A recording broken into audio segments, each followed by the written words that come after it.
Hello, I'm Cody Whipple with the Pennsylvania Fish and Boat Commission. Today we're joined by Dave Nyhart, Bob Weber, and Nate Walters, and they're with the Coldwater unit for the Pennsylvania Fish and Boat Commission.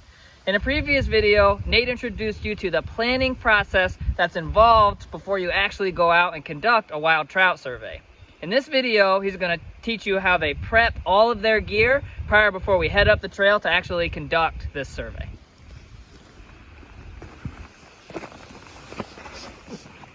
Hi, I'm Nate Walters with the Pennsylvania Fish and Boat Commission. And today, we're going to take a look at the gear we need to get ready to go out and do a wild trout survey. So the first thing I'm going to do is hook up our battery for our electrofishing backpack battery. So I want to hook up the correct wires here, my black being the negative, going to the negative terminal, my red to the positive terminal. Strap and secure the battery in and lock up the waterproof case.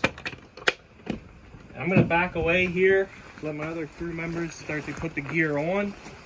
So Dave's going to wear the backpack here today.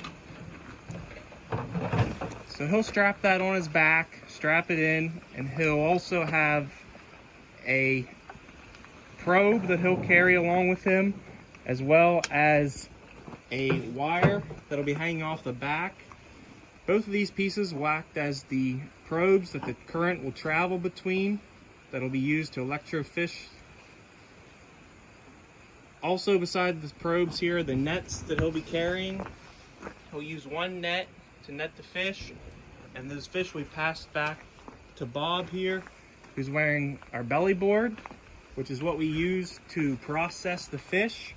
So the fish we placed in the net in the front of the board, and Bob will pick out each fish individually and take a measurement into 25 millimeter size groups, which is approximately an inch. And he'll sometimes make a small caudal clip using his fin clippers, depending on what kind of survey we're doing. And then he'll record the length of the trout and the numbers on his data sheet that are off here to the right. Now, Nate, you mentioned a caudal clip. Can you explain sort of what fin that would be and why you would do that? Yeah, so our caudal clip is typically a small clip that we put on the tail fin, just at a small angle. It's just so we can mark the fish and identify if we have captured that fish earlier in a survey. Like I mentioned, we have different survey types, so there's mark and recapture surveys where we'll mark the fish by clipping them one day, come back the next day to do a recapture run, and that clip allows us to know if we previously caught that fish in the first pass. All right, thank you very much, Nate. Yep, you're welcome.